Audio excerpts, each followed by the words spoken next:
Hello friends, मी Shinde easy आपलं इजस physics या चॅनलमध्ये स्वागत. आज आपण फिजिक्समधला इयत्ता 11वीचा electromagnetic waves and communication system हा जो टॉपिक आहे त्याच्याविषयी चर्चा करणार आहोत. आपण इलेक्ट्रोमॅग्नेटिक वेव्स हा जो भाग बघतोय त्याच्यामध्ये वेव्स म्हणजे काय इथून सुरुवात करूया. What is mean by wave.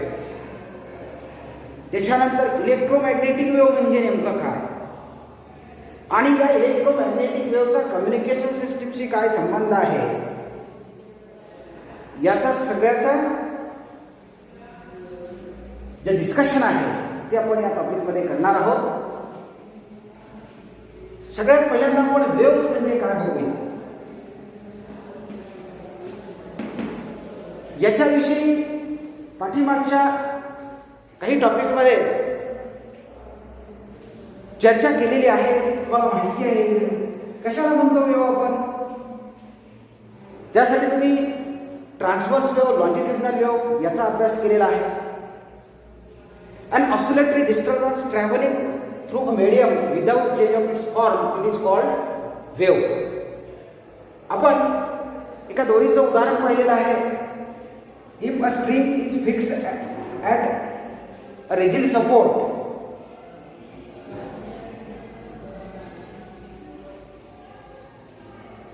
जर आपण काय केलं, एक स्ट्रिंग म्हणजे दोरी घेतली आणि तिचं एक टोक कुठं फिक्स केला, one end of the string is fix to rigid support. हा एक रिजिड सपोर्ट आहे आणि या रिजिड सपोर्टला आपण काय केलंय, या स्ट्रिंगचा एक टोक फिक्स केलेला आहे.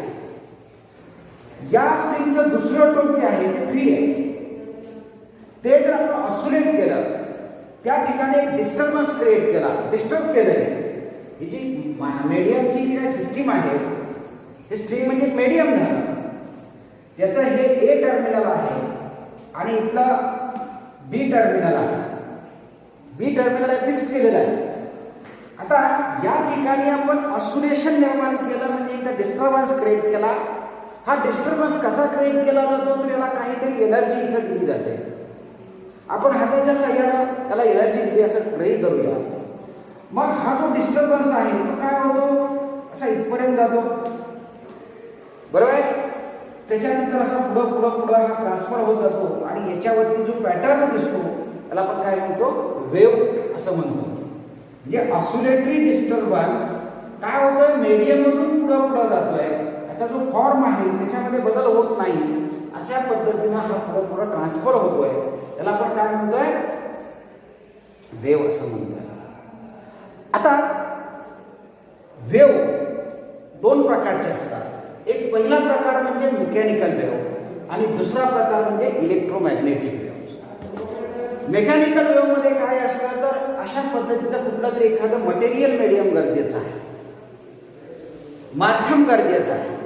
मटेरियल मीडियम मधून जे वेव्ह जातात त्याला आपण काय म्हणतो, मेकॅनिकल वेव्ह म्हणतो.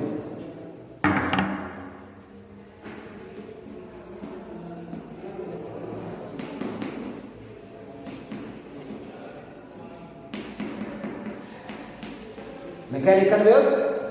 आणि दुसरा जो प्रकार आहे, सेकंड टाइप जो आहे, तो कुठला आहे, तर हा जो इलेक्ट्रोमॅग्नेटिक वेव्ह आहे.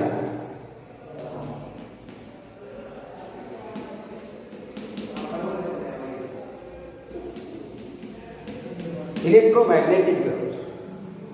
आता याच्यामध्ये मगाशी सांगितल्या पद्धतीनं या वेव्हच्या प्रोपगेशनसाठी कुठल्या तरी मटेरियल मीडियमची गरज आहे. आणि दुसरा प्रकार जो आहे तो म्हणजे इलेक्ट्रोमॅग्नेटिक वेव्ह. याच्या प्रोपगेशनसाठी कुठल्याही मटेरियल मीडियमची गरज नसते.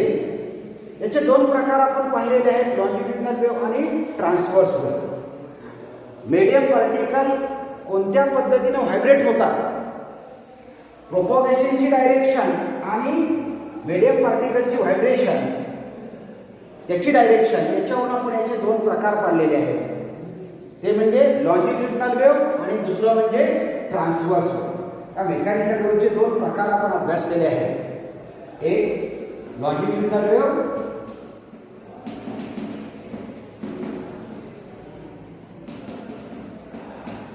आणि दुसरा प्रकार आहे तो म्हणजे ट्रान्सव्हर्स वेव्ह. ट्रान्सव्हर्स वेव्ह याच्यामध्ये काय असतं तर मीडियम पार्टिकल त्याची व्हायब्रेशन, ज्यावेळेस वेव्ह प्रोपॉगेट होत असतात तेव्हा मीडियम पार्टिकल व्हायब्रेट होतात. त्या मीडियम पार्टिकलच्या व्हायब्रेशनची डायरेक्शन आणि प्रोपॉगेशनची डायरेक्शन एकमेकाला पॅरलल असतात. आणि याच्यामध्ये काय आहे तर मीडियम पार्टिकलची व्हायब्रेशनची डायरेक्शन आणि प्रोपॉगेशनची डायरेक्शन हे एकमेकांना परपेंडिक्युलर असतात. आता आपला हा अभ्यासाचा विषय नाही. आपल्याला जे पाहायचं आहे तर दुसरा प्रकार आहे तो म्हणजे इलेक्ट्रोमॅग्नेटिक वेव्स. तर इलेक्ट्रोमॅग्नेटिक या नावामध्येच सर्व काही आहे. इलेक्ट्रो म्हणजे त्या ठिकाणी इलेक्ट्रिक आणि मॅग्नेटिक ह्या दोन्हीचा संयोग आहे, दोन्हीचं एकत्रित हे कॉम्बिनेशन आहे. आता इलेक्ट्रिक आणि मॅग्नेटिक फील्ड जे आहे, इलेक्ट्रिक फील्ड आणि मॅग्नेटिक फील्ड यांच्या कॉम्बिनेशन मधून हे वेव्स तयार होतात. आणि हे जात असताना याला कुठलंही मटेरियल मीडियम गरजेचं नाही. आता ही इलेक्ट्रोमॅग्नेटिक वेव्स कुठं आहेत, काय त्याचे उदाहरण आपल्याला सर्वांना माहिती आहे. आजच्या युगामध्ये आपण कम्युनिकेशन सिस्टीम आहे त्याच्यामध्ये काय केलं जातं, माहितीची देवाणघेवाण केली जाते. आजचं युग हे माहिती तंत्रज्ञानाचं युग आहे असं म्हटलं जातं. इन्फॉर्मेशन अँड टेक्नॉलॉजीचं युग आहे असं म्हटलं जातं. आणि याच्यामध्ये ती इन्फॉर्मेशन एका ठिकाणाहून दुसऱ्या ठिकाणी पाठवायचं काम करत असतो आपण. माहिती एका ठिकाणाहून दुसऱ्या ठिकाणी येते, त्याला आपण कम्युनिकेशन असं म्हणतो.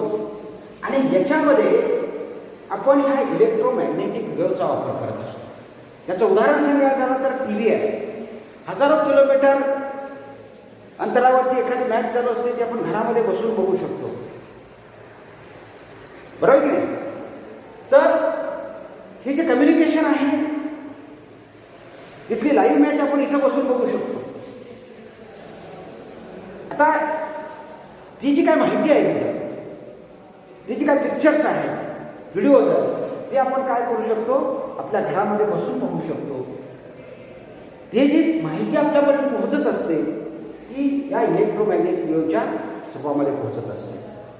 आज आपल्याकडे प्रत्येकाकडे सेलफोन आहे. या सेलफोनमध्ये आपण बघतोय, आताची मी काय तुम्हाला माहिती सांगतोय ही सगळी तुमच्याकडे मोबाईलमधून पाहायला मिळते, युट्यूबवरती. आता हे कशा साईन आपल्याला आपल्या मोबाईलपर्यंत येत असतं, तर या इलेक्ट्रोमॅग्नेटिक वेव्हच्या साईन आपल्या मोबाईलपर्यंत सगळी माहिती पोहोचत असते. आपण एका ठिकाणी जे बोलतोय ते लाखो किलोमीटर पर्यंत आवाज पोहोचू शकतो, हे पिक्चर पोहोचू शकतात, इमेजेस पोहोचू शकतात, व्हिडिओज पोहोचू शकतात. या सगळ्यांच्या ट्रान्समिशनमध्ये किंवा ह्या माहितीच्या देवाणघेवाणीमध्ये हा इलेक्ट्रोमॅग्नेटिक वेव्हचा अत्यंत महत्त्वाचा रोल आहे. याचबरोबर आपल्याला जी मुख्य एनर्जी मिळते, आपण अर्थवरती राहतो, पृथ्वीवरती राहतो. या पृथ्वीला जो एनर्जीचा मुख्य सोर्स आहे तो म्हणजे सूर्य, सन. याच्यापासून रिलीज होणारी एनर्जी, बाहेर पडणारी एनर्जी आपल्यापर्यंत पोहोचत असते. ती वेगवेगळ्या रेडिएशनच्या फॉर्ममध्ये येत असते. आता ही जी रेडिएशन आहे त्याच्यामध्ये इन्फ्रारेड रेज आहेत, व्हिजिबल रेज आहेत, एक्स रेज आहेत, बरेच अल्ट्राव्हायलेट रेज आहेत. अनेक प्रकारे ही एनर्जी पृथ्वीकडे येत असते. आणि ही एनर्जी घेऊन ही जीवसृष्टी निर्माण झालेली आहे. ही जीवसृष्टी निर्माण होण्यासाठी ही सूर्याची जी एनर्जी आहे तिचा अत्यंत महत्त्वाचा रोल आहे. ही सूर्याची एनर्जी नसती तर जीवसृष्टी निर्माण होऊ शकली नसती.